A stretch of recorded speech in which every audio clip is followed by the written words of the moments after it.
यह Bible in one year का हिंदी प्रकरण है। 158वां दिन, परीक्षा और प्रलोभन। जॉन विम्बर यूएस पासबान और विनयार्ड मूवमेंट के एक पथ प्रदर्शक ने पूरी दुनिया के चर्चों को प्रभावित किया। 63 वर्ष की उम्र में उनका देहांत हो गया। उनके लिए जीवन बेहद कठिन हो गया था। उनका बहुत अपमान किया गया। मुझे याद है, एक बार वह मुझसे कह रहे थे, बदनामी थोड़े समय का मजाक है, लेकिन इसके बाद यह सिर्फ एक परेशानी बनकर रह जाती है। लेकिन शायद उनका दिल इसलिए टूट गया क्योंकि उनके 3 सबसे करीबी लोगों ने, जिन्हें उन्होंने अपने बेटे जैसा समझा था, वे सभी प्रलोभन और नैतिक असफलता में पड़ गए। परमेश्वर ने असाधारण तरीके से जॉन विम्बर का उपयोग किया था, लेकिन उन्होंने और उनकी टीम ने अनेक परीक्षाओं और प्रलोभनों का सामना किया था। जीवन ऐसा ही है और बाइबल इस बारे में जरा भी निष्कपट नहीं है। सामान्य रूप से जब हम एक संघर्ष से उभरते हैं तो दूसरे कोने में एक और शुरू हो जाता है। यह जीवन की चुनौती है। भजन संहिता 71 का 1 से 8। प्रभु में विश्वास रखें। यह भजन मुश्किलों और विरोधों से भरा हुआ है। फिर भी इन सब के बीच लेखक लिखता है कि मैं गर्भ से निकलते ही तुझ से संभाला गया, मुझे माँ की कोख से ही तूने निकाला, इसलिए मैं नित्य तेरी स्तुति करता रहूंगा। इस भजन में हम 3 मुख्य पहलुओं को देखते हैं कि परमेश्वर पर विश्वास करने में क्या शामिल है। नंबर 1, प्रार्थना करें। यहाँ पर एक प्रार्थना है जिसे आप कर सकते हैं। हे यहोवा, मैं तेरा शरणागत हूँ, मुझे इस दुर्दशा से छुड़ा। नंबर 2, धीरज रखें। जब आप मदद के लिए परमेश्वर को पुकारें और अपनी परेशानियां परमेश्वर पर डाल दें, तो अगला कदम है उन पर भरोसा करना। मैं तेरी ही बाट जोहता रहता आया हूँ, बचपन से मेरा आधार तू ही है। नंबर 3, स्तुति करना। युद्ध में जाने से पहले, युद्ध के दौरान और युद्ध के बाद आप परमेश्वर की स्तुति कर सकते हैं। मेरे मुंह से तेरे गुणानुवाद और दिन भर तेरी शोभा का वर्णन बहुत हुआ करे। प्रभु, आपको धन्यवाद कि जब मैं अपने भविष्य और संघर्षों को देखता हूं, तो मैं आप पर भरोसा कर सकता हूं। नया नियम, प्रेरितों के कार्य 4 का 1 से 22। यीशु के साथ होने से निर्भीक होना। प्रामाणिक मसीहत में किसी न किसी तरह का विरोध होना या संकट आना जरूरी है। यहाँ चेलों को बंदीगृह में डाल दिया गया था और वे पूरी तरह से संकट में थे। प्रभावशाली तरीके से उन पर मसीही होने का दोष लगाया गया था, हालांकि उस समय वे इस नाम से नहीं जाने गए थे। चर्च के इतिहास में ऐसा एक भी समय नहीं था जब दुनिया में कहीं न कहीं मसीही लोगों पर इस अपराध के कारण परेशानी न आई हो। इस बात पर विवाद नहीं हुआ था कि लोगों को चंगाई मिली थी। सुसमाचार में यीशु ही हैं जिन्होंने यह चमत्कार किए थे। प्रेरितों के कार्य में साधारण लोग भी उनके नाम से चमत्कार करते थे। जब पूछा गया कि तुमने यह काम किस सामर्थ्य से और किस नाम से किया है, तब पतरस ने पवित्र आत्मा से परिपूर्ण होकर कहा, यीशु मसीह नासरी के नाम से, जिसे तुमने क्रूस पर चढ़ाया और परमेश्वर ने मरे हुओं में से जिलाया। आज आप भी इस सामर्थी तरीके से प्रार्थना कर सकते हैं। पतरस के पास यह साहस था, वह अपने न्याय करने वाले से कह सके कि तुमने दुनिया के उद्धारकर्ता को क्रूस पर चढ़ाने का अपराध किया है। उन्होंने यीशु का तिरस्कार किया और उन्हें क्रूस पर चढ़ाया। पतरस उस दासी से यह कहने से भी डर रहा था कि वह यीशु को जानता है। अब वह बदल गया है और वह लोगों के बीच उस न्यायालय में यीशु का और उनके पुनरुत्थान का प्रचार कर रहा था, जहां उन पर मुकदमा चलाया गया था और जहां से 500 यार्ड दूरी पर ही उन्हें क्रूस पर चढ़ाया गया था। मुख्य बात यह है कि पतरस ने फिर से जी उठे यीशु से मुलाकात की थी और अब वह पवित्र आत्मा से भर गया था। अब वह जानता था कि यीशु क्या करने आए थे और पवित्र आत्मा के द्वारा यीशु उसके साथ थे और उसकी मदद कर रहे थे। पतरस आगे कहता है, किसी दूसरे के द्वारा उद्धार नहीं, क्योंकि स्वर्ग के नीचे मनुष्यों में और कोई दूसरा नाम नहीं दिया गया जिसके द्वारा हम उद्धार पा सकें। इसमें कोई आश्चर्य की बात नहीं है कि वे उससे नजरें नहीं हटा सके। पतरस और यूहन्ना बड़े साहस से खड़े थे और वे खुद के बारे में बहुत ही निश्चिंत थे। उनकी मुग्धता और भी बढ़ गई जब उन्हें पता चला कि ये दोनों साधारण व्यक्ति हैं जिन्हें कोई भी आत्मिक प्रशिक्षण या औपचारिक शिक्षा नहीं मिली थी। वे यीशु के साथी के रूप में जाने जाते थे। शायद पतरस और यूहन्ना को ज्यादा औपचारिक शिक्षा नहीं मिली थी, लेकिन वे यीशु के स्कूल में थे, वे यीशु के शिष्य थे, वे परमेश्वर के वचन के महाविद्यालय में गए थे और अब वे पवित्र आत्मा के विश्वविद्यालय में शिक्षा पा रहे थे। ऐसे कई लोग हैं जिनका परमेश्वर ने महान रीति से उपयोग किया है, लेकिन इनकी औपचारिक शिक्षा काफी कम थी।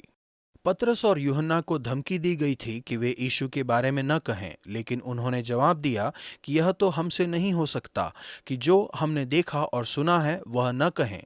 जब उन्होंने न्याय करने वालों का सामना किया, तब उन्होंने इस सच्चाई से बड़ी मदद पाई कि जिससे सभी लोग देख सकें कि कौन सा अद्भुत चमत्कार हुआ है। 40 साल का चंगाई प्राप्त आदमी यीशु के सामर्थ की गवाही के रूप में वहां पर खड़ा था। प्रभु, मुझे अपनी पवित्र आत्मा से भर दीजिए और पतरस और यूहन्ना जैसा साहस दीजिए ताकि मैं यीशु का प्रचार कर सकूं, चाहे इसकी कीमत कुछ भी क्यों ना चुकानी पड़े और चाहे जो भी विरोध हो। हम असाधारण चमत्कार देखें जैसा कि आपने अपने पहले शिष्यों के द्वारा किया था। पुराना नियम, दूसरा शमूएल 11 का 1 से 12 के 31 तक। परमेश्वर को प्रसन्न करने का ध्यान रखें। आधुनिक सभ्यता में तुम ही वह मनुष्य हो शब्द शायद तारीफ के शब्द हो सकते हैं, लेकिन पूरी बाइबल में ये शब्द सबसे ज्यादा दोहराए जाने वाले शब्द हैं। दाऊद पाया गया था, वह प्रलोभन के कारण पाप में गिर गया था।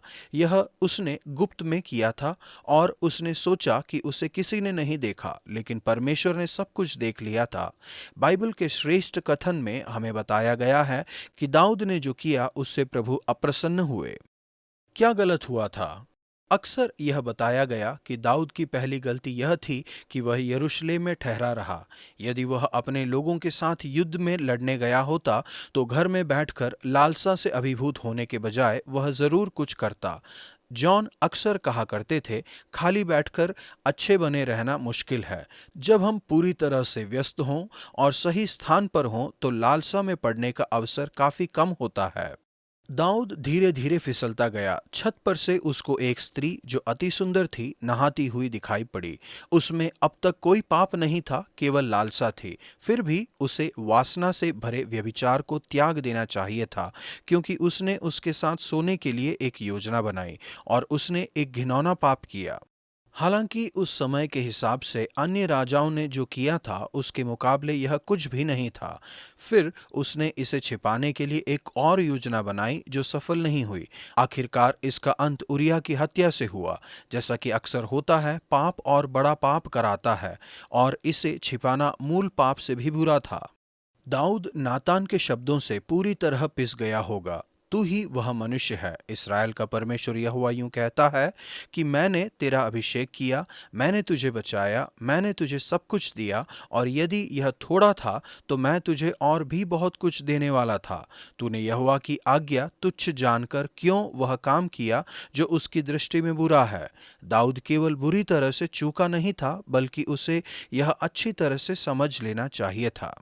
आश्चर्यजनक रूप से परमेश्वर ने दाऊद के इन घिनौने पापों को क्षमा कर दिया। ऐसा कोई भी पाप या पतन नहीं है जिसे परमेश्वर क्षमा नहीं कर सकते, या ऐसी कोई परिस्थिति नहीं है जहां परमेश्वर का अनुग्रह नहीं पहुंच सकता, चाहे आपने कुछ भी क्यों न किया हो। उस क्षमा को पाने की कुंजी है अपने अपराध को कबूल करना और आपने जो बुरा किया है उसके लिए पश्चाताप करना।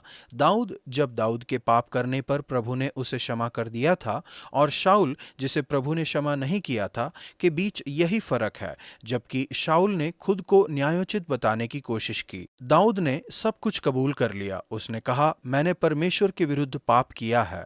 वास्तव में उसने बस इतना कहा, प्रभु मुझे क्षमा करें।